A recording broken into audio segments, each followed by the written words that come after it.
Alhamdulillah.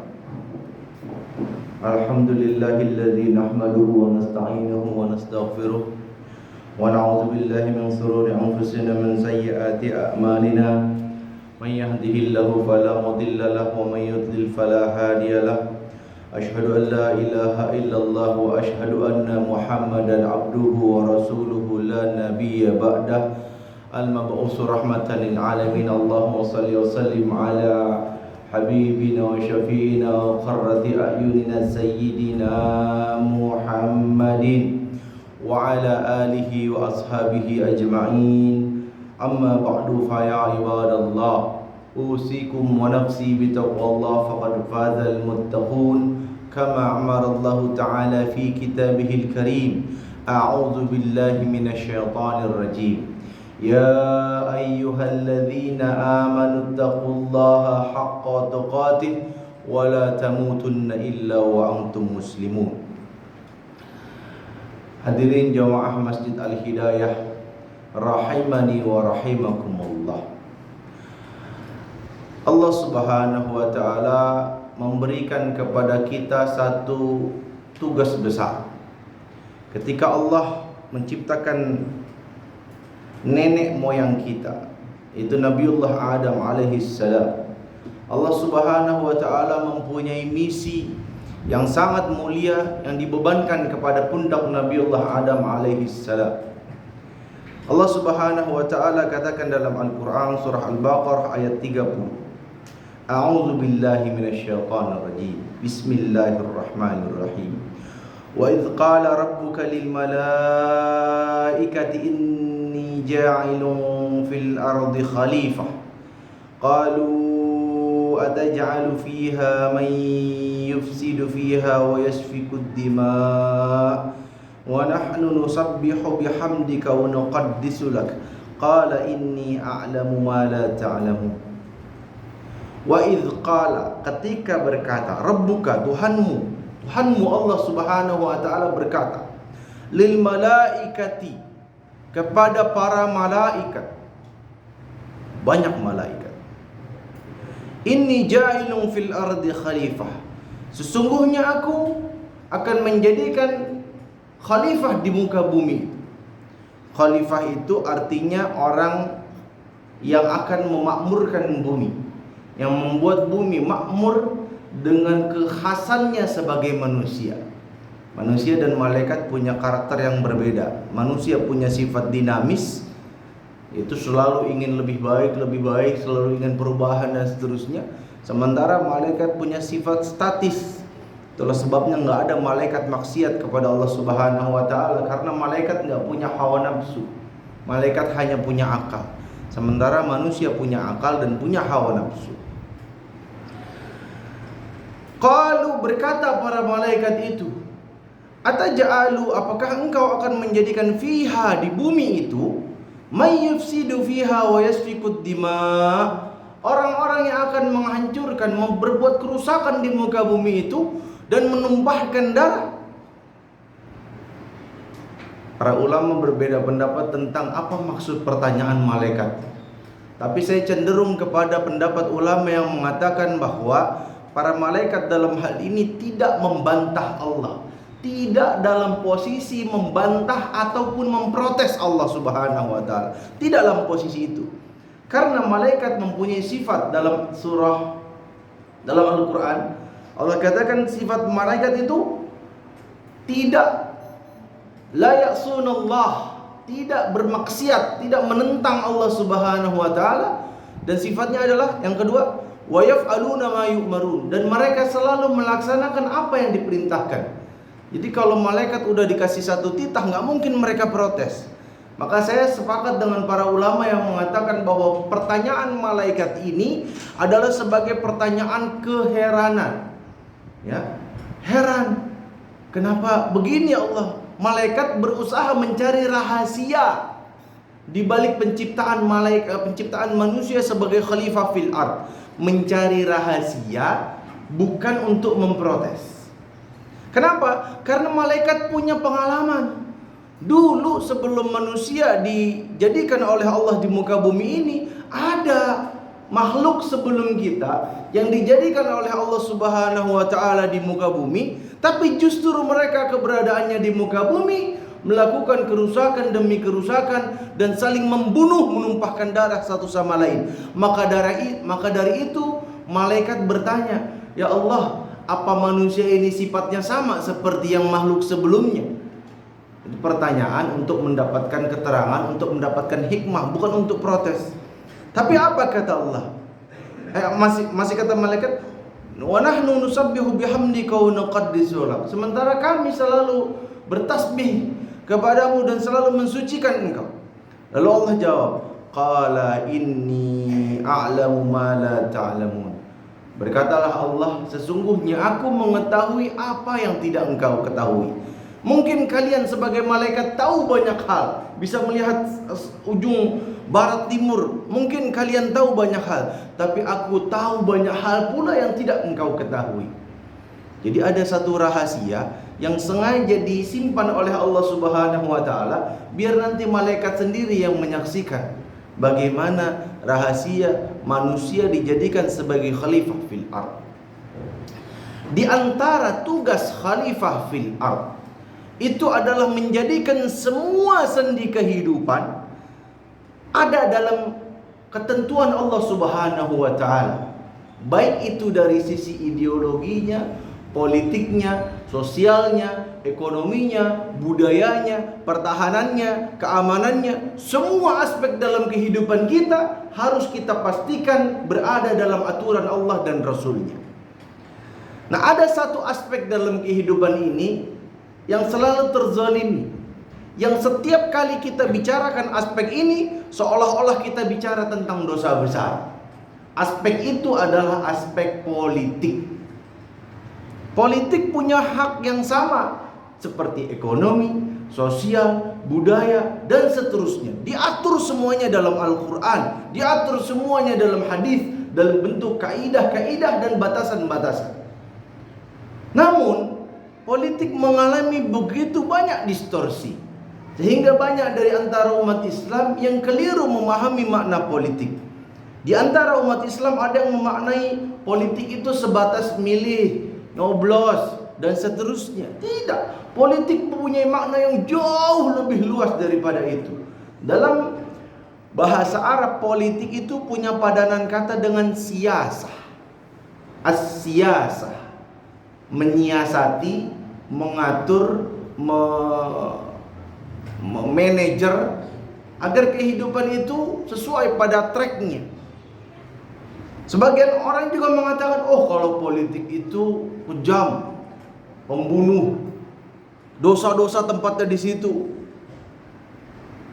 Sekarang kalau misalnya semua orang yang baik tidak bicara tentang politik, ekonomi, sosial, maka semuanya pasti kejam. Ekonomi tanpa adanya nilai Islam akan jadi ekonomi yang kejam. Ekonomi ribawi, memeras rakyat, apalagi tipu menipu. Itulah kalau ekonomi tidak ada dalam aturan Islam. Budaya juga jika tidak ada aturan Islam maka menjadi budaya yang kejam. Misalnya zaman dulu kita sering mendengar ada budaya ketika ada bencana maka selalu meminta tumbal. Tumbalnya itu anak perempuan yang belum nikah. Apa tidak kejam itu? Semua dalam aspek hidup kita jika tidak diatur dalam aturan Islam maka ia akan menjadi kejam, beringas, biadab, termasuk politik. Maka supaya politik tidak menjadi kejam, maka kita harus mengerti bagaimana bimbingan Al-Quran tentang politik. Hanya saja di waktu yang singkat ini mustahil Al-Fakir menjelaskan semua itu dengan lengkap. Maka Al-Fakir hanya ingin membatasi pada 5 kaidah sebagaimana qawaidul khamsah. Kaidah besar dalam fikih itu ada 5. Yang pertama, kaidahnya al-umuru bimaqasidiha. Segala sesuatu perbuatan itu tergantung maksudnya, tergantung niatnya. Kaidah ini diambil dari hadis Rasulullah Muhammad sallallahu alaihi wasallam. Innamal a'malu binniyat wa innama likulli imri'in ma nawa. Faman kanat hijratuhu lid-dunya yusibuha aw imra'atin yankihuha fa hijratuhu faman kanat hijratuhu ila Allah wa rasulih fa hijratuhu ila Allah wa rasulih. Wa man kanat hijratuhu lid-dunya yusibuha aw imra'atin yankihuha fa hijratuhu ila ma hajara ilaih. Sesungguhnya segala perbuatan tergantung niat, dan setiap orang akan mendapatkan balasan tergantung apa yang mereka niatkan. Barang siapa yang berhijrahnya mengharapkan pahala dari Allah dan Rasulnya, maka mereka akan mendapatkan balasan dari Allah Subhanahu wa ta'ala. Tapi barang siapa yang berhijrah hanya karena ingin mendapatkan dunia, atau hanya karena ingin mendapatkan wanita yang ingin dinikahi, maka mereka hanya akan mendapatkan dunia itu, atau bisa jadi nggak dapat. Nah, berdasarkan kaidah al-umuru bimaqasidiha, para ulama menjelaskan kepada kita perbedaan antara syariat dengan adat. Orang datang ke masjid ketika masjid lagi kosong, lantas dia nyalain kipas angin, nyalain AC. Apakah dia ada di masjid termasuk ibadah atau mau masuk? Tergantung niatnya. Kalau dia datang ke masjid lantas ibadah, zikir, sholawat, baca Quran, ya walaupun dia nyalain AC, nyalain kipas angin, itu ibadah. Tapi kalau dia nyalain AC, kipas anginnya yang nggak ada niat apa-apa, ya berarti dia cuma ngaso. Begitu pentingnya niat dalam Islam, sehingga dikatakan oleh para ulama, an-niyatu nisful amal. Niat itu separohnya amal. Menentukan amal itu kemana arahnya, apakah kepada Allah, apakah kepada selain Allah. Begitu pula dalam politik. Maka ketika ada orang yang ingin terjun dalam dunia politik, wajib diniatkan untuk mencari ridha Allah Subhanahu wa ta'ala. Wajib. Siapapun yang ingin melakukan aktivitas politik wajib mengikhlaskan niatnya semata-mata untuk mencari ridha Allah Subhanahu wa ta'ala. Kalau terjun ke dalam dunia politik tujuannya untuk memperkaya diri dan kelompoknya, yang terjadi adalah garong-garong selanjutnya. Yang ada di kepalanya adalah gua keluar 30 miliar, gua harus dapat lebih dari 30 miliar. Gajinya nggak nyampe 30 miliar. Yang terjadi proyek diembat, korupsi di mana-mana. Ini namanya rantai setan yang nggak pernah putus. Gimana cara mutusinnya? Kita yang bisa mutusinnya. Gimana cara mutusinnya? Setiap kali ada pemilu, pilkada, pilpres, apapun namanya, ketika ada serangan fajar, kita harus segera siap. Ambil handphone, pegang tangannya, bawa ke polisi. Kalau setiap kita kompak melakukan hal ini, dijamin gak akan ada lagi berandal-berandal dan orang-orang jahat yang ingin menguasai kekuasaan. Menjadi masalah adalah ketika kita suaranya mudah dibeli. Sedih saya melihat ada orang kaya dengan terang-terangan, ini orang kaya, punya mobil setahu saya lebih dari satu. Dia bilang ke saya, enak milih yang Ono, nanti dapat 300.000 sama dapat kain. Ya Allah, orang kaya suaranya bisa dibeli dengan 300.000 dan kain. Ar-Raj, orang yang menyuap dan orang yang disuap, dua-duanya masuk neraka. Jadi kalau ada orang coba nyuap kita pakai serangan fajar, kita sebagai umat bisa ngelawan. Caranya pegang tangannya, bawa kantor polisi. Jangan terima uangnya, jangan coba, nggak cukup, nggak menyelesaikan masalah. Tangkep, bawa ke polisi. Nah, itu baru menyelesaikan masalah. Nih orangnya nih yang ngerusak negara. Tapi bukan berarti dengan al-umuru bimaqasidiha lantas kita menghalalkan segala cara. Nggak bisa gitu. Oh, saya niatnya bagus, saya mau bikin undang-undang yang menjadi aspirasi umat Islam, tapi caranya dengan cara yang haram. Nggak boleh. Caranya dengan bagi-bagi uang, nyuap, nipu, rekayasa, tetap nggak boleh. Al-ghayah la tubarrirul wasilah. Tujuan tidak boleh menghalalkan segala cara. Kalau yang prinsipnya tujuan menghalalkan cara, itu PKI. Komunis itu caranya. Mereka katakan tujuan kita mulia, cara apapun nggak penting. Mau bunuh, bunuh, mau bantai, bantai. Itu PKI. Kita umat Islam, kita bukan PKI. Tidak boleh menghalalkan segala cara. Yang kedua kaidahnya adalah al-yakin la yuzalu bisyak. Keyakinan tidak bisa dihancurkan, tidak bisa dihilangkan dengan keraguan. Dalilnya hadis Rasulullah Muhammad SAW yang artinya apabila seorang di antara kalian ragu-ragu dalam salatnya, ia tidak ingat apakah salatnya sudah 3 rakaat atau 4 rakaat, maka singkirkanlah keraguan-raguan dan dasarilah sesuai dengan yang diyakini. Kalau yakinnya ragu antara 3 dan 4, berarti yang diyakini 3-nya, yang 4 yang diragu-ragukan. Berarti yang meragukan tinggalkan. Kita pegang yang 3. 3 apa 4 ya? Oh berarti 3. Tadi udah wudu atau belum ya? Berarti belum. Udah wudu. Tadi udah batal atau belum ya? Berarti belum. Begitu kaidahnya. Jadi nggak usah bingung-bingung lagi. Nah kalau dalam konteks fikih siasah, bagaimana menetapkan, menegakkan al-yakinu la yuzalu bisyak? Kita harus meyakini bahwa siasah syar'iyah, politik yang didasari pada ketaatan kepada Allah Subhanahu wa taala, itulah yang dapat membawa bangsa ini kepada kebaikan. Jika orang pemimpin baik, maka rakyat pasti baik. Ikan, gimana kepalanya?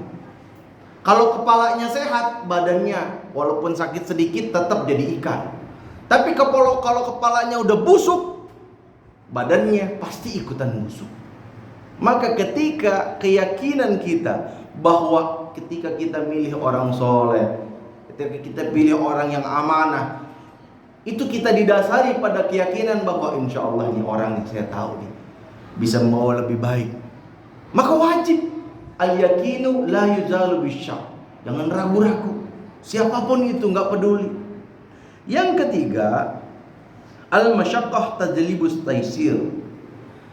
Kesulitan Masyaqqah itu kesulitan, kesusahan, kepayahan. Tajlibut taisir, membawa kepada kemudahan. Dalilnya adalah surah Al-Baqarah ayat 185. Yuridullahu bikumul yusra wa la yuridu bikumul usra. Allah menghendaki kemudahan bagimu dan tidak menghendaki kesulitan bagimu. Bisa sholat berdiri, wajib. Nggak mampu berdiri, pinggang sakit, habis patah, duduk boleh. Nggak mampu juga duduk, ya udahlah sambil tidur. Nggak mampu tiduran, ya boleh pakai isyarat. Nggak mampu juga pakai isyarat, berarti udah mati, wajib disolatin. Begitulah mudahnya Islam. Dalam konteks politik, kita tahu bahwa yang namanya mau masuk Senayan, mau jadi penguasa dan segala macam, itu pasti susah. Itu pasti susah. Tapi jangan karena kesusahan itu kita menghalalkan segala cara. Kita lihat begitu susahnya. Kalau yang mengalami itu RUU Sisdiknas, saya sebut lagi RUU APP, saya sebut lagi RUU banyak, RUU makanan halal dan seterusnya. Begitu susah menggolkannya di DPR dan MPR. Begitu banyak serangan dari musuh-musuh Islam yang membenturkan antara aspirasi umat Islam dengan nasionalisme. Seolah-olah orang Islam itu nggak nasionalis. Orang Islam itu yang paling nasionalis loh. Kalau seandainya siapapun penjajah datang ke Indonesia lagi, ngajakin perang sama Indonesia, saya yakin yang ada di garda terdepan membela negara ini orang Islam. Yakin saya.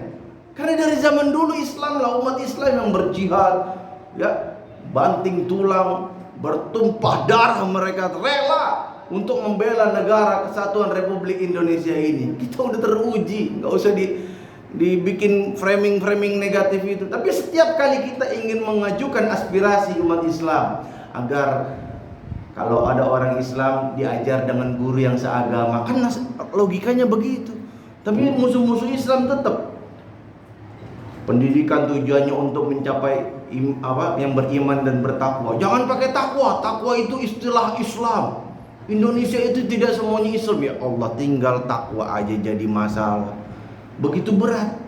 Tapi insya Allah keistiqomahan akan membawa kepada kemudahan. Satu demi satu insya Allah pasti Allah akan bantu. Yang keempat, nah ini yang paling penting, ad-dararu yuzal.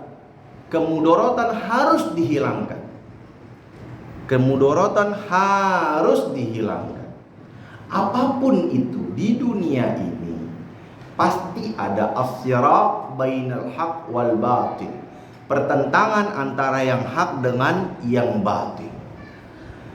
Umat Islam berbusa mulutnya. MUI, para ulama, ormas Islam menolak yang namanya RUU TPKS, tindak pidana kekerasan seksual.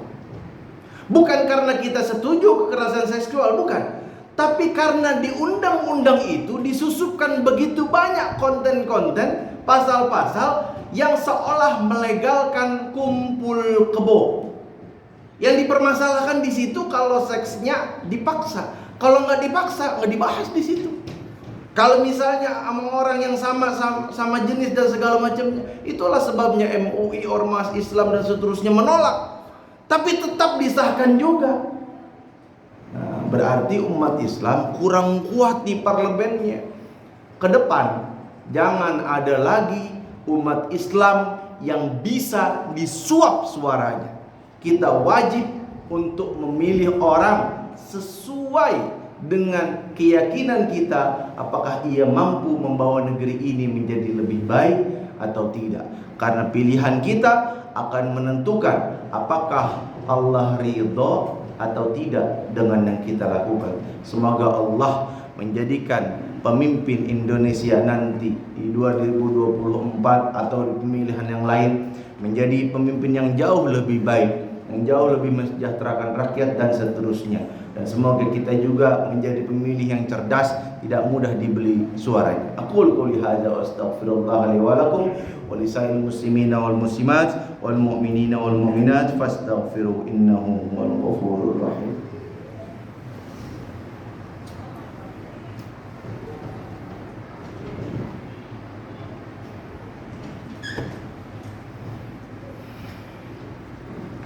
Alhamdulillahilladzi arsala rasulahu bil huda wa dinil haqq liyuzhirahu 'alad dini kullihi wa kafa billahi shahida.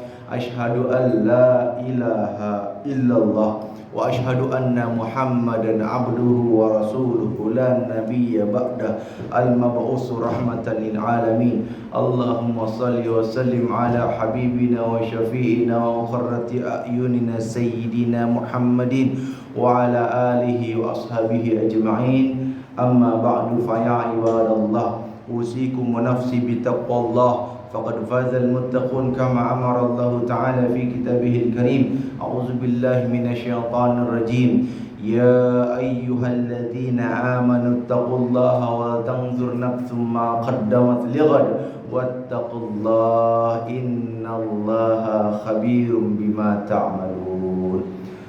Semoga khutbah saya yang di khutbah pertama tadi tidak disalahpahami. Saya bukan ketua partai politik manapun, bukan pejabat di partai politik manapun, bukan caleg di partai politik manapun. Saya hanya resah dan gelisah ketika umat Islam begitu terus-menerus kondisinya. Kita harus bangkit, kita harus rubah keadaan ini sesuai dengan yang kita mampu. Karena Rasulullah Muhammad SAW pernah berdoa, ya Allah, barang siapa pemimpin, penguasa yang mempermudah urusan umatku, maka permudahlah urusannya. Barang siapa pemimpin dan penguasa yang mempersulit urusan umatku, maka persulitlah urusannya. Semoga bangsa kita menjadi bangsa yang baldatun thayyibatun wa rabbun ghafur, yang pemimpin dan rakyatnya sama-sama takut kepada Allah Subhanahu wa taala. Innallaha wa malaikatahu yusalluna 'alan nabi. Ya ayyuhalladzina amanu sallu 'alaihi wa sallimu taslima. Allahumma salli ala sayyidina Muhammad wa ala sayyidina Muhammad kama sallaita ala sayyidina Ibrahim wa ala sayyidina Ibrahim wa barik ala sayyidina Muhammad wa ala sayyidina Muhammad kama barakta ala sayyidina Ibrahim wa ala sayyidina Ibrahim fil alamin innaka Hamidum Majid. Allahumma ighfir lil muslimin wal muslimat wal mu'minin wal mu'minat al ahya'i minhum wal amwat innaka sami'un qaribun mujibud da'wat ya qadiyal hajat. Rabbana hab lana min azwajina wa dhurriyyatina qurrata a'yun waj'alna lil muttaqina imama. Ya Allah ya Tuhan kami, ampunilah dosa kami, dosa anak dan istri kami, dosa orang tua kami, dosa para saudara kami ya Allah, dosa para ulama kami, dosa para pemimpin kami ya Allah. Ya Allah, jadikanlah kami sebagai hamba-hamba-Mu yang sering bertobat kepadamu ya Allah, yang selalu mengharapkan ridha-Mu ya Allah. Ya Allah ya Tuhan kami, berikanlah kebaikan pada urusan dunia dan akhirat kami ya Allah. Berikanlah kepada kami pemimpin yang mengasihi kami ya Allah, pemimpin yang takut kepadamu ya Allah, pemimpin yang bisa mensejahterakan rakyatnya, pemimpin yang bisa dipegang kata-katanya, pemimpin yang bisa melaksanakan seluruh janji-janjinya ya Allah. Engkau maha mengetahui dan kami tidak tahu, maka siapapun yang menginginkan kehancuran kepada umat Islam, maka hancurkanlah mereka ya Allah. Ya Allah ya Tuhan kami, berikanlah kepada kami kebaikan di dunia dan akhirat kami. Rabbana atina fid dunya hasanah fil akhirati hasanah qina azabannar. Subhana rabbika rabbil izzati amma yasifun, salamun alal mursalin walhamdulillahi rabbil alamin. Aqim as-salat.